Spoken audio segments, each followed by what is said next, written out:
අශෝක ධනපාල ශ්‍රී ලංකා රාජ්‍ය විගණන සේවා සංගමේ මාධ්‍ය ප්‍රකාශක හැටියටත් මේ එකමුතුවේ කැඳුම්කරු විදිහටත් වැඩ කරමින් තියෙන්නේ. සියලු මාධ්‍යවේදීන්ගෙන් අවසරයි. අපි අද ඔබතුමන්ලට මෙතෙන්ට එන්න කියලා ආරාධනා කළේ වර්තමානයේ පුරප්පාඩු වෙලා තියෙන විගණකාධිපති තනතුර සම්බන්ධව ඇති වෙලා තියෙන කතාබහ සම්බන්ධව දෙපාර්තමේන්තුවේ වෘත්තීය සමිති විදිහට අපිට රටට කියන්න රටේ මහජනතාවට කියන්න ඔබතුමන්ලට කියන්න තියෙන කාරණාව පැහැදිලි කරලා ඒක හරහා රටේ මහජනතාවට පණිවිඩයක් දෙන්න ඕන කියලා අපි කල්පනා කරලා තියෙන නිසා ඒ යුතුයකම වෙනුවෙන් ඒ වගකීම් වෙනුවෙන් ඔබතුමන්ලට ආරාධනා කරලා තින්නේ. ඉතින් ඔබතුමන්ලා ඒකට අපිට සහායක් වෙයි කියලා අපි බලාපොරොත්තු වෙනවා. ඔබතුමන්ලා දන්නවා අද දවස ගත්තාම රටේ බරපතලම ප්‍රශ්නයක් විදිහට විගණකාධිපතිවරයෙක් පත්වීම සම්බන්ධව කාරණා සාකච්ඡා වෙමින් තියෙනවා. සේවයේ නියුත් වෙලා හිටිය විගණකාධිපතිතුමා WPC වික්‍රමරත්න මහත්මයා වයස අවුරුදු 60 සම්පූර්ණ වීම නිසා 2025 අප්‍රේල් 8 වෙනිදා විශ්‍රාම ගියා. ඒ විශ්‍රාම ගියාට පස්සේ තමයි විගණකාධිපති තනතුර පුරප්පාඩු වුණේ. සාමාන්‍යයෙන් මෙතෙක් ඉතිහාසයේ දැන් මගේ සේවා කාලය අවුරුදු 30කට වඩා වැඩි සේවා කාලයක්. මේ සේවා කාලය ඇතුලේ සහ ඊට පෙරෙන් තිබුණ කාලවල වල තිබුණ සම්ප්‍රදාය ක්‍රියාවෙච්ච පිළිවෙල තමයි විගණකාධිපතිවරයෙක් විශ්‍රාම ගියාම දෙපාර්තමේන්තුවේ නිලධාරියෙකුට වැඩ බැලීමට පත් කරනවා. යම් සාධාරණ කාලයක් ගත වුණාට පස්සේ ස්ථිර විගණකාධිපති කෙනෙක් පත් වෙන එක.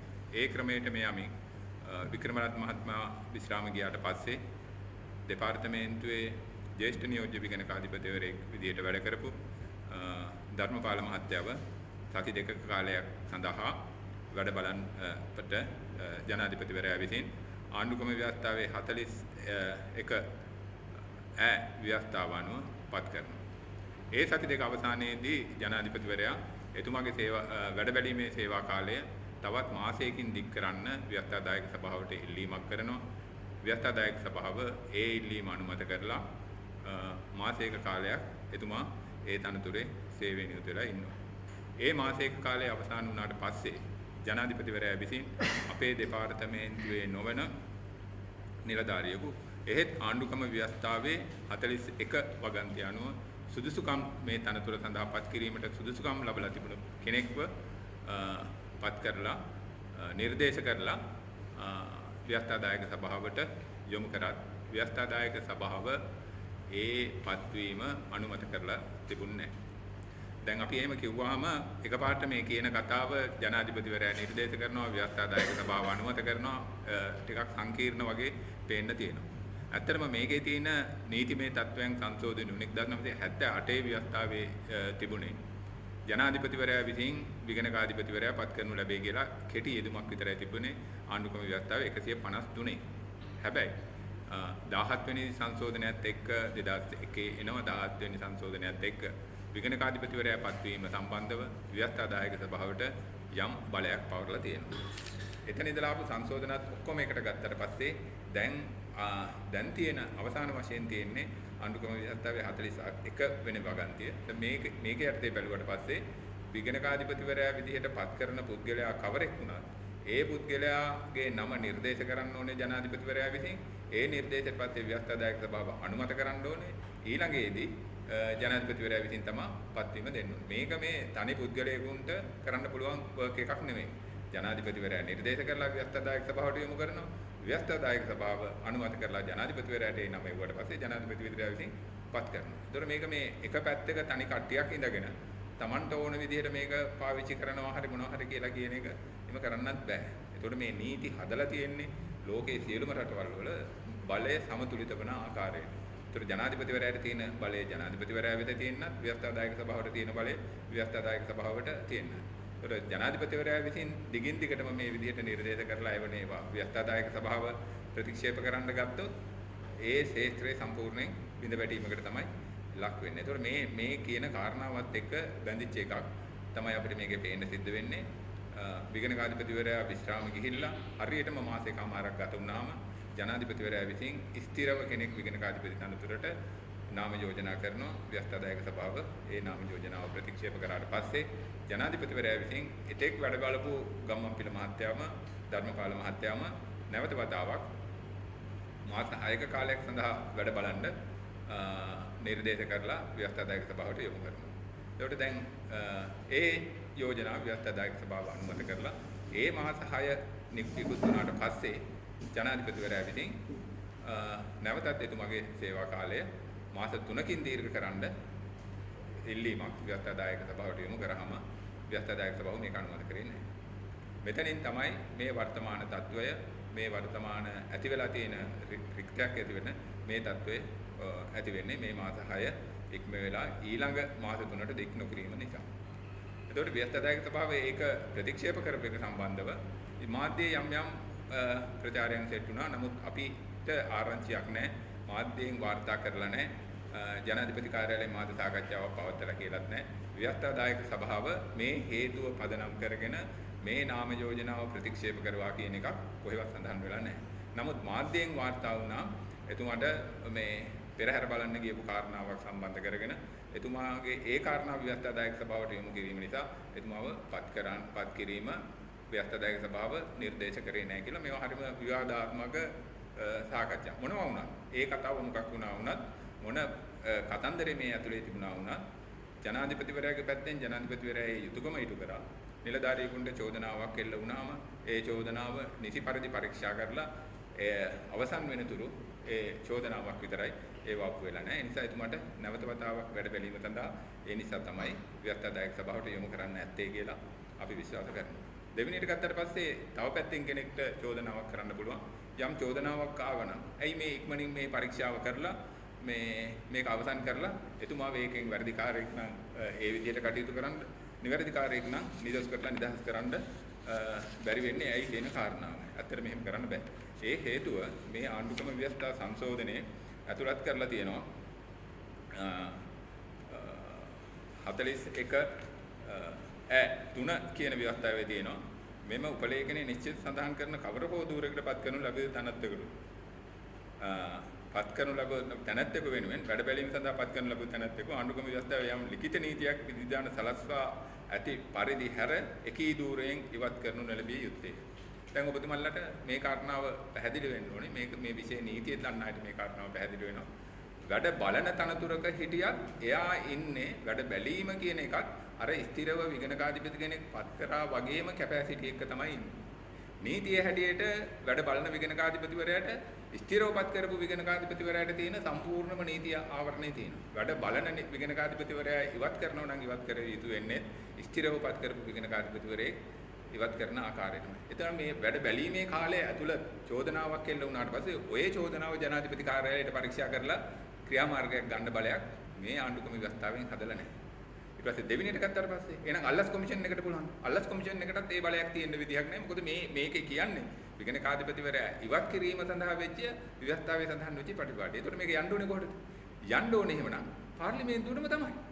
පාර්ලිමේන්තුව ඇතුලේ කමිටුවක් පත් කරලා චෝදනාවක් ඉදිරිපත් කරලා මේ සාකච්ඡා කරලා ව්‍යවස්ථාදායක සභාව විසින්මයි මේ තීරණය ගත යුතු වෙන්නේ.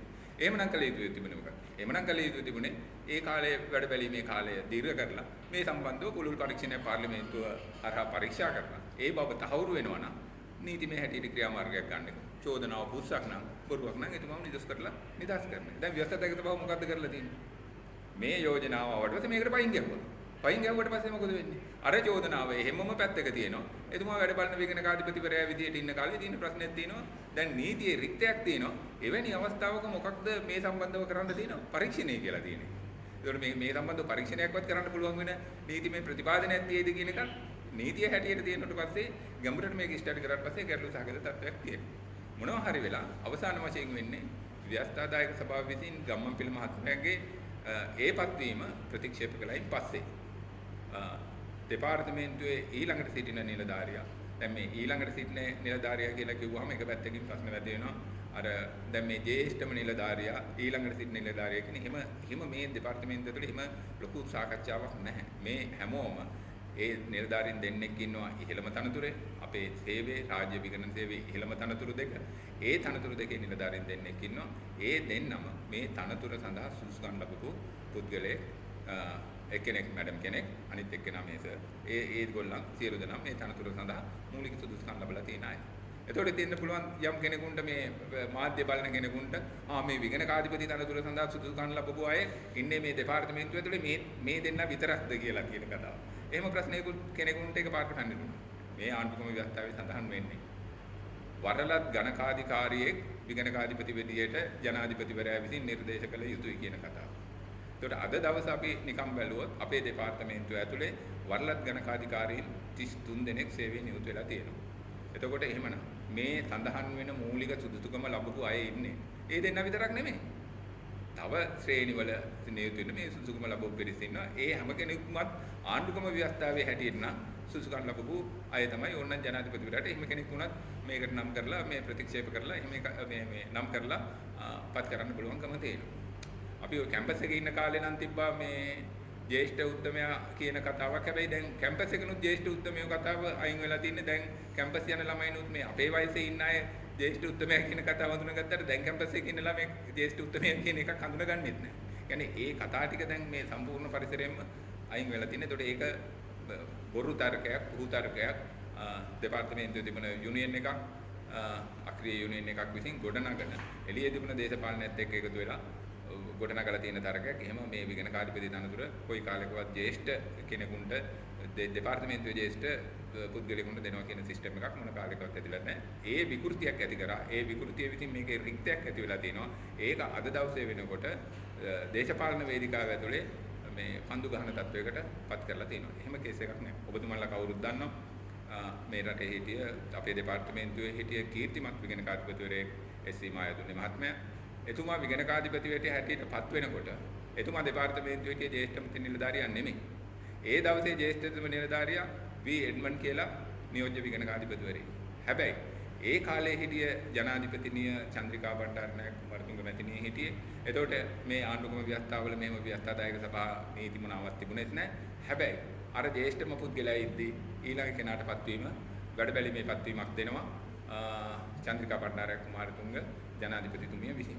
ඉතින් ඒක කවුරුත් ප්‍රශ්න කරන්න උවමනාවක් තිබෙන්නේ නැහැ. ඉතින් එතුමාටත් එකපාරම මේ අද අනිත් කෙනා විශ්‍රාම ගියාම එස්.එම්. සබ්රි මහත්තයා විශ්‍රාම ගියාම කවුද මෙයාට පත්වීමක් ගැව්වේ නැහැ. මාස 6ක විතර කාලයකට වැඩබැලීමක් ගැව්වා.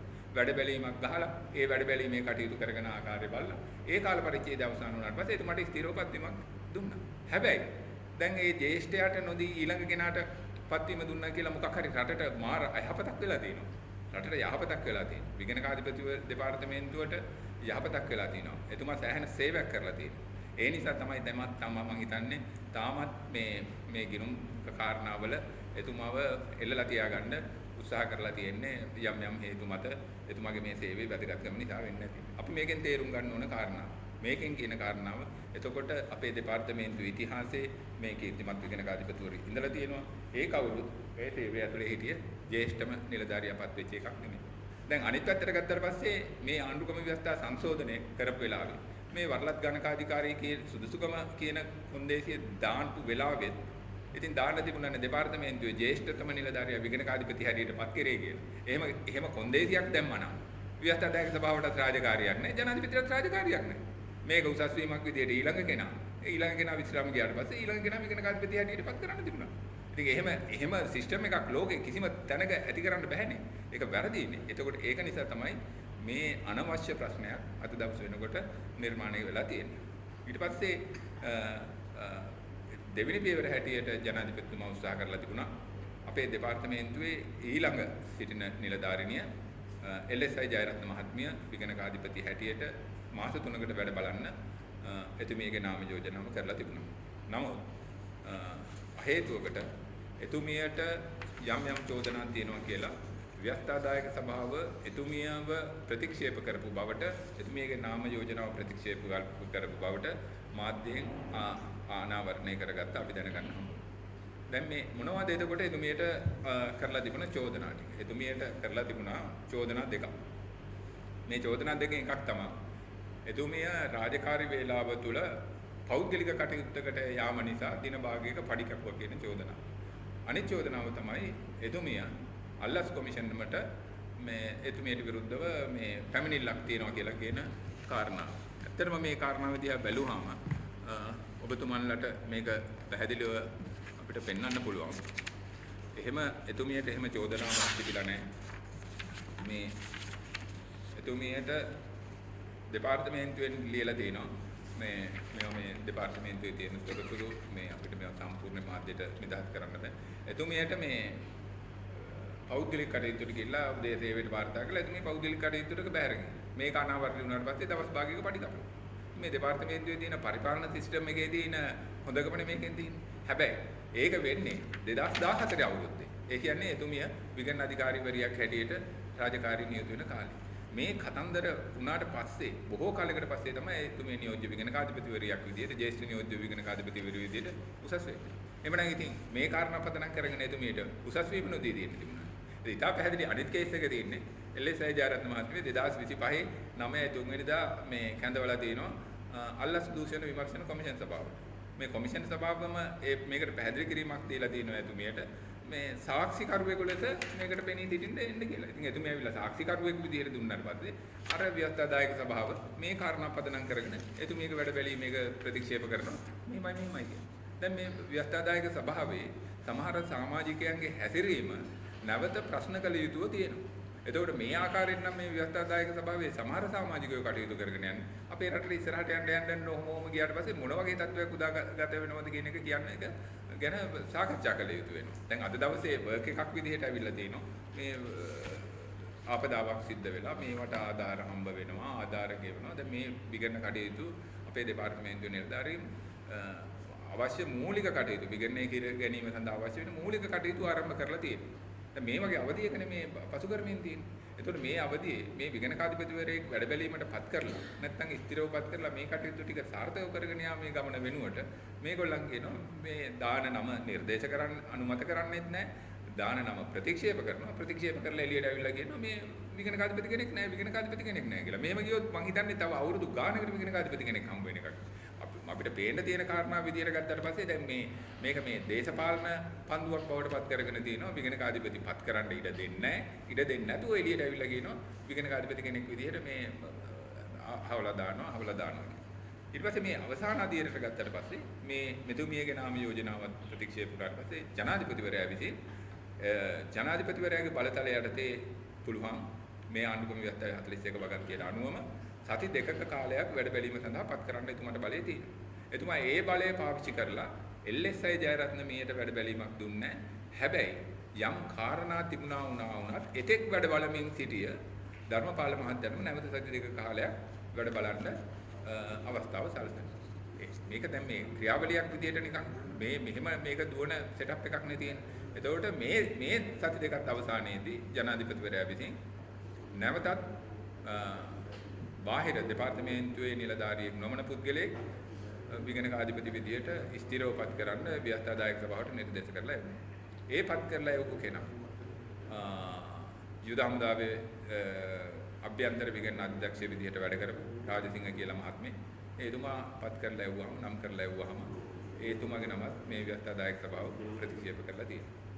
ඉතින් මෙහෙම මේ පිළිවෙලට ගත්තොත් මොනවා හරි චෝදනාවක් දාලා දාන කෙනාව ප්‍රතික්ෂේප කරනවා.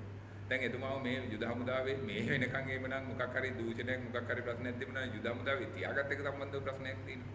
දැන් ප්‍රශ්නේ ඉන්නේ විගණකාධිපති හැටියට පත් කරනකොට. ඒතර එතුමාව ප්‍රතික්ෂේප කරලා තියෙනවා. ජනාධිපතිවරයාගේ පැත්තේ මේ කාරණාවට අදාළව ගත්තාම මේ වෙනකොට නිලධාරීන් දෙපාර්තමේන්තුවේ නිලධාරීන් දෙන්නේ වැඩ බැලීම සඳහා යෝජනා කරලා තිනවා. ඒ දෙන්නම ව්‍යවස්ථාදායක සභාව විසින් ප්‍රතික්ෂේප කරලා තිනවා. ඒ යෝජනා ටික දැන් පැත්තක තියෙනවා. ඊට අමතරව නිලධාරීන් දෙන්නේ බාහිරව නිලධාරීන් දෙන්නේ මේ විගණකාධිපති තනතුර සඳහා ස්ථිරවපත් කරන්න යෝජනා කරලා තිනවා. ඒ දෙන්නවත් දැන් පැත්තකට දාලා තියෙනවා. ඒතකොට මේ උත්සාහය වැඩ බැලීමේ උත්සාහය සහ ස්ථිරවපත් කිරීමේ උත්සාහය කියන කාරණා දෙකම ව්‍යවස්ථාදායක සභාව අන්තනෝමතික විදියට ව්‍යවස්ථාදායක සභාවේ සමාජිකයන් කීප දෙනෙක් අන්තනෝමතික විදිහකට පාවිච්චි කරලා මේක ප්‍රතික්ෂේප කරන නිසා විගණකාධිපතිවරේ නැති වෙලා තිනවා. මේ විදිහට ගියොත් අද දවසේ නිකන් ගත්තොත් එහෙම මේ තනතුර සඳහා පත්වීමට ඇල්මක් දක්වන මේක මේ තනතුර කවුරු මොන ආකාරයෙන් හිතුවත් මේක මාර රසවත් මාර ප්‍රොෆිට් තියෙන මාර වැඩිපක් හම්බ වෙන තනතුරක් නෙමෙයි. මේ තනතුරට එසේ වුවද රටට සේවයක් කරන බලාපොරොත්තුවෙන් එසේ වුවද මේ තනතුරටපත් වීමට ඇල්මක් දක්වන බාහිර කිසිම කෙනෙක් අද දවස වෙනකොට මේ තනතුර සඳහා නිර්දේශ වීමට කැමැත්තක් දක්වන්නේ නැහැ. ඇයි? තමන් හැම කෙනෙකුටම කීර්ති නාමයක් තියෙන මිනිස්සු. ඒගොල්ලන් ඒ ඉන්න තැන් වල ඉඳලා යම් කීර්තියක් තියෙනවා. එතකොට මෙතෙන්ට නම් කරලා ලැබුවට පස්සේ යම් චෝදනාවක් එල්ල කරාට පස්සේ ඒ අන්තිමට තමන් දැනට කරමින් ඉන්න තැනට තියෙන වටිනාකමක් නැති වෙනවා. ඉතින් මේක බරපතල තත්වයක් එහෙම වුණා. ඒක නිසා අපි අපේ පැත්තෙන් අපි දකිනවා මේ දේශපාලන ෆුට්බෝල් සෙල්ලම විගණකාධිපතිපත් කරන එකෙන් සියලු පාර්ශවයන් අයින් කරා. විශේෂයෙන්ම මේ ව්‍යවස්ථාදායක සභාව ඇතුලේ ඉන්න අන්තනෝමතික සමාජිකයෝ මේක ගැන නැවත සලකා බලන්න බැලිය යුතු කාලේ එළඹිලා තියෙනවා. මේක හරි වැරදි. ඒතකොට මේ දෙපාර්තමේන්තුව ඇතුලේ බංකුලොත් වෙලා තියෙන මහ සභාවක්වත් පවත්වන්නේ නැති සමාජිකයෝගේ කැමැත්ත නිරූපණය නොකරන සභා වෘත්තීය සමිතියක් මේ වෙනුවෙන් කටයුතු කරමින් තියෙනවා. මේකේ ප්‍රතිඵලය හැටියට තමයි මේ විකෘතිය ඇති වෙලා තියෙන්නේ. ඒ නිසා අපි ජනාධිපතිතුමාටත් කියනවා. ඒ වගේම මේ තනතුර සඳහා පත්වීමට ඇල්මක් දක්වන එළියේ ඉන්න පාර්ශවයන් වලටත් කියනවා. මේ තනතුර සඳහා පත්වෙන්න ඉල්ලුම් කරන්න ජනාධිපතිවරයා නිර්දේශ කරලා ව්‍යවස්ථාදායක සභාව අනුමත කරපු දවසක අපේ දෙපාර්තමේන්තුවට එන්නේ. මේ විගණන කටයුතු කරන්නේ තනියම විගණකාධිපතිවරයා නෙමෙයි. ඒවා පුරු මිත්‍යාවල් මවන්නේ. මේ විගණකාධිපති දෙපාර්තමේන්තුව රාජ්‍ය විගණන කාර්යාලයේ දැවැන්ත ආයතනයක්. මේක ඇතුලේ විගණන ශාඛා 225ක් තියෙනවා. මේ 225ම මේ සමස්ත රාජ්‍ය ආයතනවල විසිරලා පැතිරලා තියෙන්නේ. අපි විගණනය කරන ආයතන 2000 රාජ්‍ය ආයතන 2500ක් තියෙනවා. දැන් ඊට අමතරව මේ ඊටා මෑතදී සනස බැංකු අපි ඔඩිට් කරන්න ඕනේ විගණකාධිපතිවරයා විසින් ඔඩිට් කරන්න ඕනේ කියලා අධිකරණ තීන්දුවක් හම්බ වෙලා තියෙනවා. ඒකත් එක්ක නීති තීන්දුවක් හම්බ වෙලා තියෙනවා. නීතිමය තීන්දුවක්. ඒකත් එක්ක මේ ලොකු වර්ක් එකක් විගණකාධිපතිවරයාට පැවරෙන්නේ. ඒකත් එක්ක මේ වැඩ කටයුතු ටික තනියම විගණකාධිපතිවරයෙක් කරන වැඩ නෙමෙයි. මේ විගණන කටයුතු කරන්නේ අපි. අපේ ජ්‍යෙෂ්ඨ නියෝජ්‍ය විගණකාධිපතිගෙ ඉඳලා විගණන නිලධාරියා දක්වා 1500ක විතර ස්ටාෆ් එකක් ඉන්නවා. මේ ස්ටාෆ් එක විසින් තමයි මේ තාක්ෂණික කාර්යයන් කරන්නේ. මේ කවුරුත් හිතන විදිහට මේ අද මොකක් හරි වාර්තාවක් ඉෂුව කරලා හෙට මොකක් හරි තව පාර්ලිමේන්තුවේ ගිහලා කතා කරන්න පුළුවන් වෙන්නේ නැහැ. මේක ලොකු ප්‍රොසෙස් එකක්. අපි විගණනයක් කරලා ඉස්සෙල්ලාම විගණන විමසුමක් නිකුත් කරනවා. ඒ විමසුමට ඒ ආයතන විසින් උත්තර දෙන්න ඕනේ. ඒ උත්තර ටික බලලා අපි කෙටුම්පත් වාර්තාවක් හදනවා. ඒ කෙටුම්පත් වාර්තාව අත්සන් කරන්නේ ජ්‍යෙෂ්ඨ සහකාර විගණකාධිපතිවරයෙක්, නියෝජ්‍ය විගණකාධිපතිවරයෙක් ඊළඟ අධීරයේදී මේ වාර්තාවේ අවසාන අධීරයේදී විතරමයි විගණකාධිපතිවරයාට යන්නේ. මග අධීරයන් වලට විගණකාධිපතිවරයාට යන්නේ නැහැ. ඒක නිසා එළිය ඕන කෙනෙකුට ඇවිල්ලා මේ දෙපාර්තමේන්තුව ඇතුලේ රාජකාරිය කරන්න පුළුවන්. ඒකට ඕන සහාය අපි ලබා දෙනවා. දෙවෙනියට ගත්තට පස්සේ තියෙන කාරණාව ඔබතුමන්ලා දන්නවා. විගණකාධිපති දෙපාර්තමේන්තුව කියන්නේ මැෂින් පාවිච්චි කරලා, යන්ත්‍ර සූත්‍ර පාවිච්චි කරලා, වාහන පාවිච්චි කරලා යම් ප්‍රමාණයකට ඒවා කරන ජොබ් එකක් නෙමෙයි මේකේ තියෙන්නේ. මේකේ තියෙන ලොකුම ජොබ් එක තමයි අපේ දෙපාර්තමේන්තුවට තියෙන ලොකුම ඇසට් එක තමයි human resource එක. එතකොට මේ තියෙන ස්ටාෆ් එක තමයි අපේ දෙපාර්තමේන්තුවට තියෙන ඇසට් එක. මේ සියලු කාර්ය, මේ සියලු රිපෝට්ස් ටික දෙන්නේ මේ දෙපාර්තමේන්තුවේ සේවය නියුතු කරලා ඉන්න කාර්ය මණ්ඩලයේ හැකියාව, දක්ෂතාවය, දැනුම කියන කාරණාත් එක්ක ඇති වෙලා තියෙන එක. එතකොට අපිට ඕනේ ඇත්තටම අද දවසේ නිකන් ගත්තට පස්සේ ඔඩිටර් ජෙනරල් කෙනෙක් විදියට එන්න ඕන කෙනා human resource management පැත්තෙන් උපරිමයට ආපු කෙනෙක්. එයා දැනගන්න ඕනේ කොහොමද මේ human resource එක කල්පනාකරණය කරගන්නේ හෙට දවසේ වැඩි වෙන්නේ. අනිත් පැත්තට ගත්තට පස්සේ ලෝකේ පුරාම සහ අද දවසේ ලංකාවේ කතා වෙමින් තියෙන කාරණාව තමයි විගණන වාර්තාවල හුඟක් වංචාවන් ගැන, දූෂණයන් ගැන, සම්පත් අවභාවිතාවන් ගැන සාකච්ඡා වෙලා තියෙනවා. මේවා නඩු බවට පත් වෙලා ඒ අධීරයට තල්ලු වෙන්නේ. ඒ නිසා අද දවසේ සාකච්ඡාවක් මෙමින් පවතිනවා. අල්ලස් එකත් එක්ක එකතු වෙලා පාර්ලිමේන්තුවේ ගිණුම් කාර්යක බවත් එකතු වෙලා මේකේ ඊළඟ අධීර දක්වා ගමන් කරන්න ඕනේ. මේ වාර්තා කිරීමේ අධීරයෙන් විතරක් මේ වැඩේ බේරන්න බෑ කියන තැනක සාකච්ඡාවක් තියෙනවා. ඒ නිසා මේ කටයුතු වලට පණ දෙන්න පුළුවන්. මේ කටයුතු වල ඉදිරියට ගෙනියන්න පුළුවන් විගණකාධිපතිවරයෙක් පත් කරගන්න උවමනා වෙලා තිනවා. ඒ නිසා රජයේ පැත්තෙන්, ජනාධිපතිවරයාගේ පැත්තෙන් ඒ කාරණා වලට අඩිය තියන්න ඕනේ. ඒවා සාකච්ඡා කරන්න ඕනේ. එතකොට අනිත් පැත්තට ගත්තට පස්සේ තව මාධ්‍යමවන තවත් කතාවක් තමයි මේ දෙපාර්තමේන්තුවේ නිලධාරියෙක් කියන කතාව. එහෙම කතාවක් කොයි කාලෙකවත් නැහැ. අපේ දෙපාර්තමේන්තුවට බාහිර නිලධාරීන් පත් වෙලා තිනවා. අපේ අන්තිමට විශ්‍රාම ගියපු චූලස විශ්‍රාම යනකොට චූලා වික්‍රමරත්න මහත්මයා විශ්‍රාම යන්න කලින් එතුමා පත් වෙන්න කලින් කාලෙදී එතුමා අවුරුදු එකමාරකට කිට්ටු කාලයක් වැඩ බැලුවා 2014 ඉඳලා. නමුත් 2015 නොවැම්බර් මාසයේදී මෛත්‍රීපාල සිරිසේන ජනාධිපතිවරයා විසින් ගාමිණී විජේසිංහ මහත්මයාව විගණකාධිපති හැටියට නිර්දේශ කරලා ව්‍යවස්ථාදායක සභාව අනුමත කරලා පත් කරනවා. එතකොට එතුමා ඒ කාලේ ගත්තට පස්සේ අවුරුදු එකමාරක් වැඩ බලලා තින්නේ. එතකොට අවුරුදු එකමාරක් වැඩ බලපු පුද්ගලයාව එළියෙන් දෙපාර්තමේන්තුවේ තියලා බාහිර කෙනෙක් දෙපාර්තමේන්තුවට විගණකාධිපති හැටියට පත් කරලා යනවා. මේ දැන් ඔබතුමාලා මාධ්‍යවත් කොහේ හරි අහලා දැකලා මොනවා හරි හිතලා තියනවද? ගාමිණී විජේසිංහද දෙපාර්තමේන්තුවට විගණකාධිපතියට හැටියට පත් කරගෙන මෛත්‍රීපාල සිරිසේන මහත්තයාගේ අහවල් වංචාවක් මොකක් හරි එකක් යට ගහගත්තා කියලා. එහෙම දෙයක් මේ දෙපාර්තමේන්තුවේ කිසිම කෙනෙකුට හිතන්නවත් ඉඩක් නැහැ. එහෙම දෙයක් කවදාවත් කොහොමඩවත්ම වෙන්නේ නැහැ. මොන જાතියෙම විගණකාධිපති කෙනෙක් වෙන්න මේ විගණන කටයුතු කරන්නේ නිලධාරීන්. විගණකාධිපතිවරයා සමහර විගණන මිනිසුන් ගැන ඩීප්ලි හොයලා බලන්න විගණකාධිපතිවරයාට වෙලාවකුත් නැහැ. මේ ආයතන 2500ක් එකක් දවසක් ගැන බලන්න ගත්තොත් එහෙම අවුරුදු කීයක් ගත වෙනවද? එතුමගේ සේවා කාලය ඉවරනවා.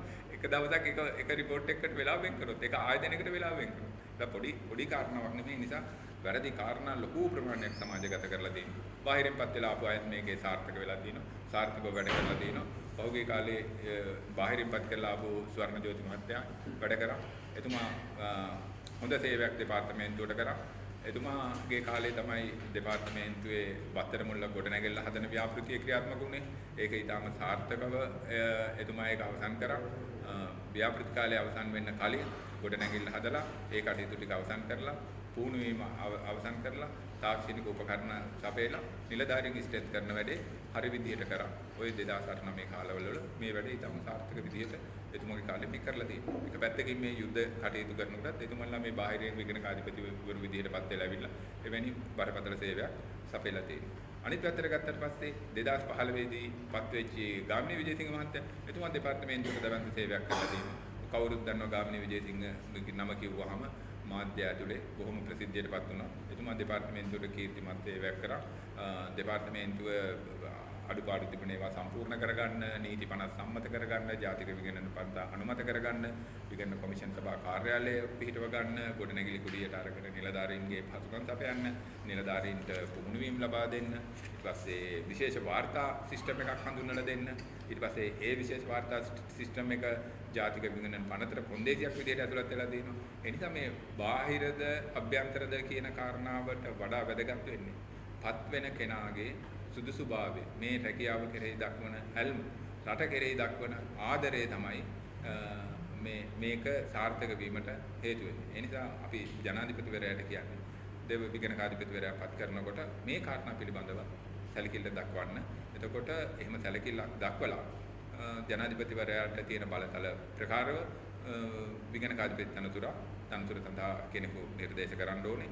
අපි මේ බලයන් වලට මේ තුලිත කරලා තියෙන බලයන් වලට කාටවත් අපි ඇඟිලි ගහලා බලපෑම් කරන්නේ නැහැ. සානුකම්පිත ඉල්ලීමක් ඕන කෙනෙකුට කරන්න පුළුවන්. ඒක සානුකම්පිත ඉල්ලීමක් දෙපාර්තමේන්තුවේ නිලධාරියෙක් විගණකාධිපති හැටියට පත් කරන්න කියලා ඒක සානුකම්පිත ඉල්ලීමක් කරන්න පුළුවන්. අපේ විගණන සේවයේ රාජ්‍ය විගණන සේවයේ තනතුරු අවසන් වෙනවා ජ්‍යෙෂ්ඨ නියෝජ්‍ය විගණකාධිපතිගේ. විගණකාධිපති කියලා කියන්නේ රජයේ සේවයේ තනතුරක් නෙමෙයි, ආණ්ඩුක්‍රම ව්‍යවස්ථාව අනුව උපලේඛනගත තනතුරක්. ඒක නිසා විගණකාධිපතිවරයා රජයේ සේවයේ නිලධාරියෙක් නෙමෙයි, සම්පූර්ණ ස්වාධීන නිලධාරියෙක්. එතුමා පාර්ලිමේන්තුවෙන් තමයි එතුමාගේ විනය ක්‍රියාමාර්ගයක් වුණත් පාලනය කළ හැකි වෙන්නේ. ඒ නිසා මේ අනවශ්‍ය විදිහට අනවශ්‍ය ප්‍රකාශ කරලා අනවශ්‍ය දේවල් දියත් කරලා අද දවස් වෙනකොට විගණකාධිපති තනතුර පත් කරගන්න එක සම්බන්ධව අභියෝගයකට ලක් කරලා තියෙනවා.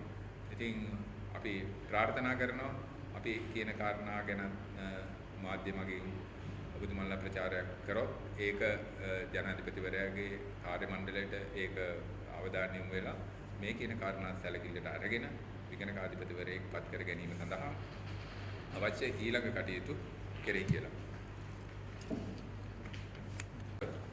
මේ අපි සාකච්ඡාවට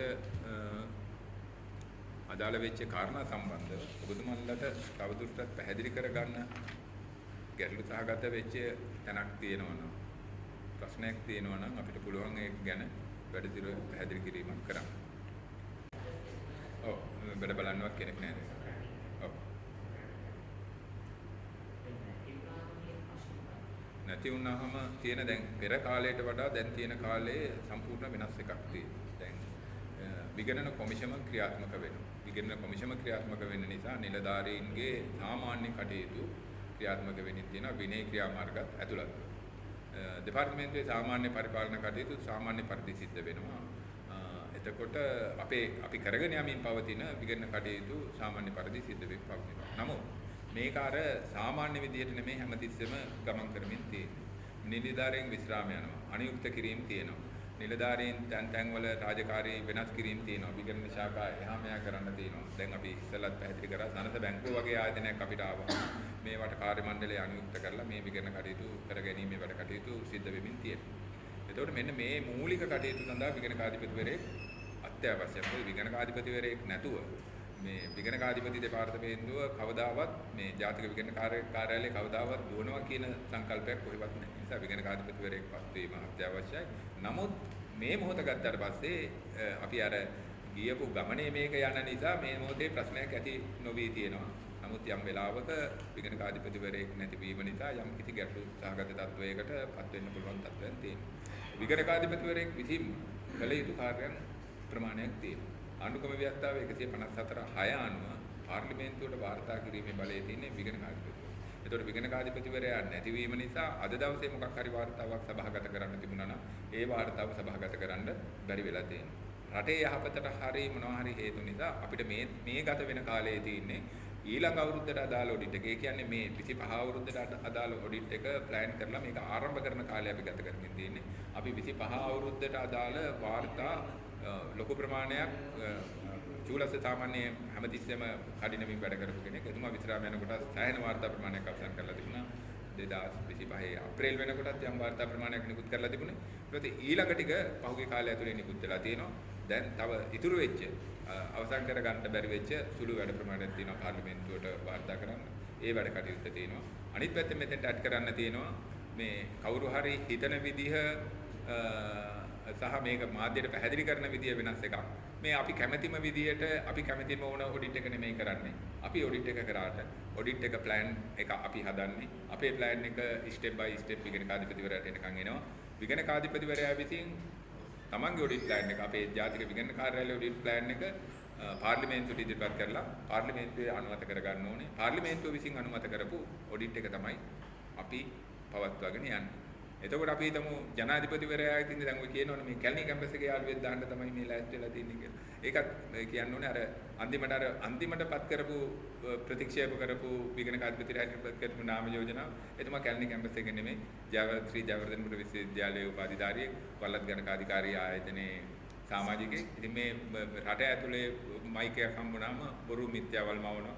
දෙපාර්තමේන්තුවේ ඉන්න අපි මේ වගේ ලොකු ප්‍රමාණයකට අපහසු වෙන එහෙම කාරණාවක් සිද්ධ වෙලා නැහැ. විගණකාධිපතිවරයා මොන එකේ කවුරුපත් කරලාවත් ඔය ඔඩිට් එක කරන්න වෙන්නේ අපිත් එක්ක සහ අපි කැමති ඔඩිට් එක කරන්න වෙන්නේ නැහැ. පාර්ලිමේන්තුව අනුමත කරපු ප්ලෑන් එක කරන්න වෙන්නේ.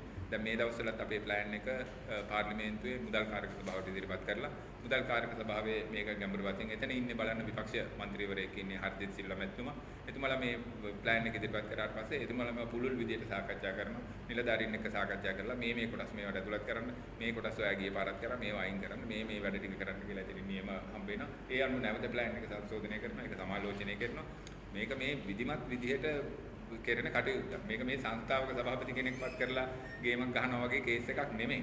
ඔය වෙන්නේ ඒවට නම් පොඩි ඒවා ටිකක් සාකච්ඡා කරගන්න පුළුවන් දුමුරු සීනි විකුණනවා අරක මේක විකුණනවා මම කියලා.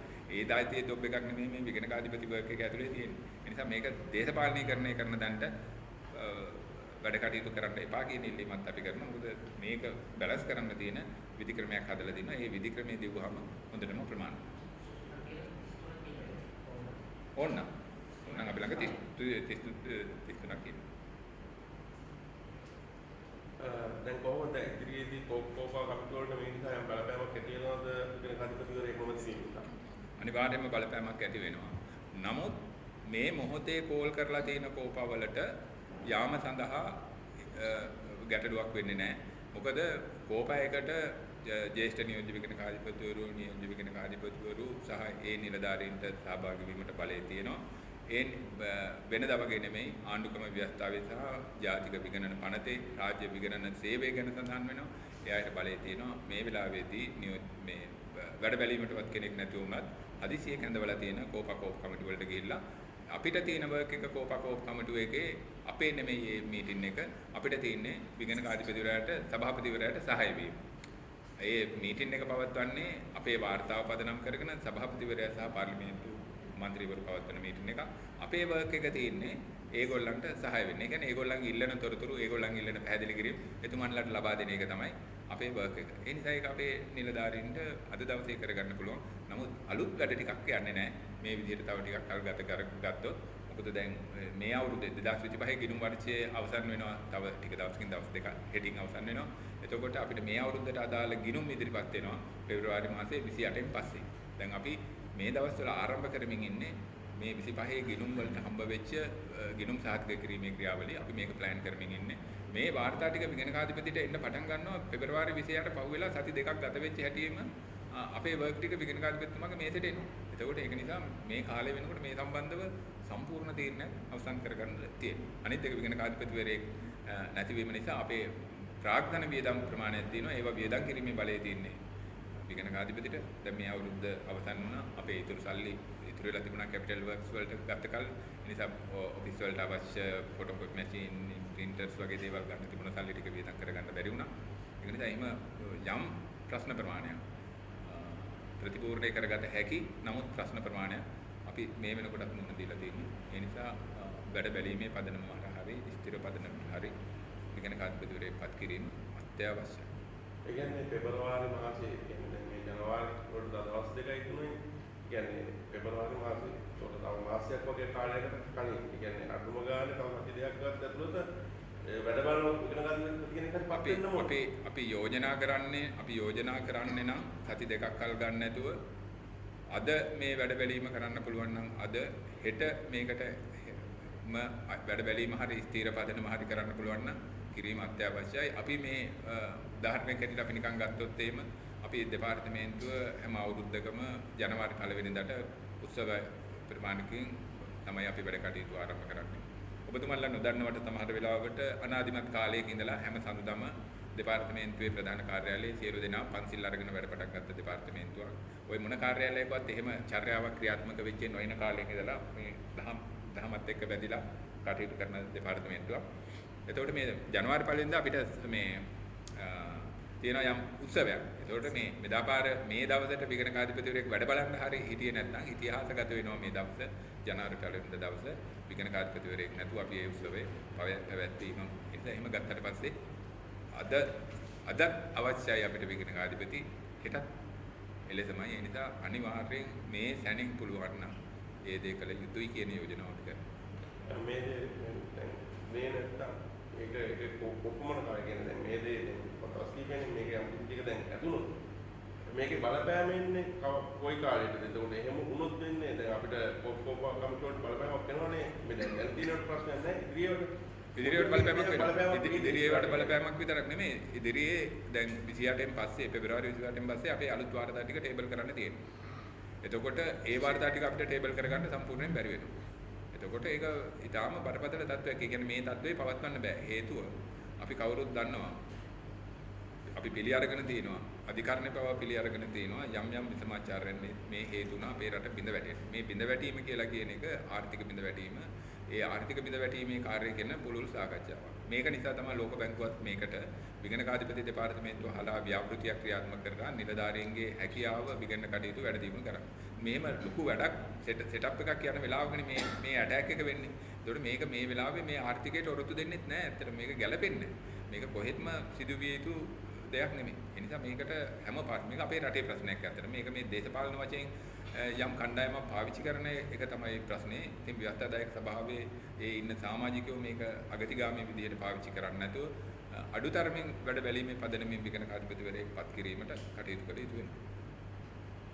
ඒකම මේ දැන් ඔබතුමාලා දැන් චෝදනාවක් කළා මේ යම් සිටියක මේ ඔබතුමාලාගේම ඉන්න තවත් වෘත්තීය සමිතියක් ඒ වෘත්තීය සමිතිය යම් සිටියක මේ කඩාකප්පල්කාරී ක්‍රියාවක් කරනවා කියලා.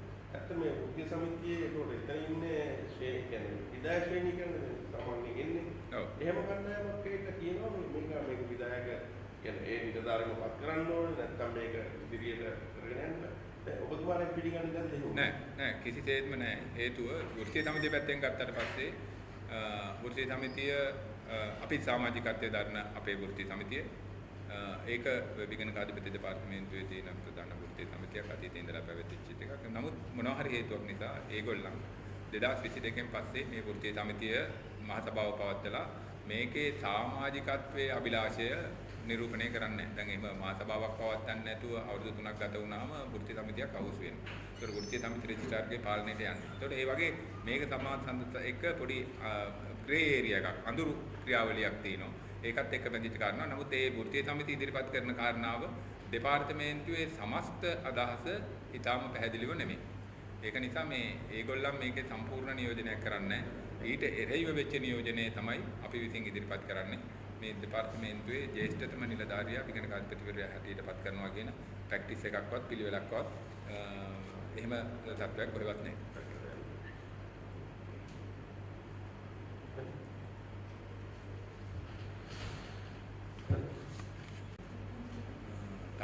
තව කේස් එකක් තියෙනවා ඇත්තටම දැන් අපේ මේ ආර්ථිකමය කාරණාවට අදාළව මේ තියෙන තත්ත්වයන් එක්ක අපි කරන විගණනයන් අතරින් වැදගත්ම කොටසක් මේ කොටසත් අපි ඔබතුමන්ලා මේකත් වාර්තා කළ යුතුයි. ඔය හැමතිස්සෙම පෞද්ගලික කාලේ ඉදිරිපත් වෙච්ච ඒවා මේ රජයේ නිලධාරියෙක් විගණකාධිපති වෙන්න ඕනේ, රජයේ විගණන සේවයේ දැනුම තියෙන්න ඕනේ, රජයේ සේවයේ බලපොරොත්තු තියෙන ඒවා සම්පූර්ණ මිත්‍යාවක්. අපි කරන ඔඩිට්ස් වලින් ලොකු ප්‍රමාණයක් රාජ්‍ය සේවයට සම්බන්ධ නැහැ. ඔබතුමන්ලා දන්නවා. නම් විදියට ගත්තොත් හිල්ටන් හෝටලේ ඉඳලා හෝටල් සංඛ්‍යාව. එතකොට මේ ලංකා හොස්පිටල් එක ඉඳලා පෞද්ගලික රෝග. අපේ විගණනයෙන් කරන්නේ. ඒක අපේ විගණන ශාඛාවල මේ ආයතන වල පවත්වාගෙන යනවා. එතකොට මේ වගේ මේ රාජ්‍ය සේවයට සම්බන්ධ කිසි මොකක්වත් ගෑවිලාවක් නෑ. එතකොට මේවා මේ පෞද්ගලික ටයිප් එකකට ක්‍රියාත්මක වෙන බිස්නස්. ඊට අමතරව අපේ බැංකු පද්ධතිය අපි ඔඩිට් කරන්නේ. මහ බැංකුවත් එක්ක සියලු බැංකු ටික අපි ඔඩිට් කරන්නේ. ඊට අමතරව එළියෙන් තිබ්බ බැංකු තමයි ඔය සනස බැංකු වගේ දැන් අලුත් නීතිය යටතේ ඒවත් විගණක අධිපතිට පැවිරලා තියෙනවා. එතකොට දැන් මේ බැංකු වල විගණන වාර්තා නිකුත් කරන්න තියෙනවා මාර්තු 31කට කලින්.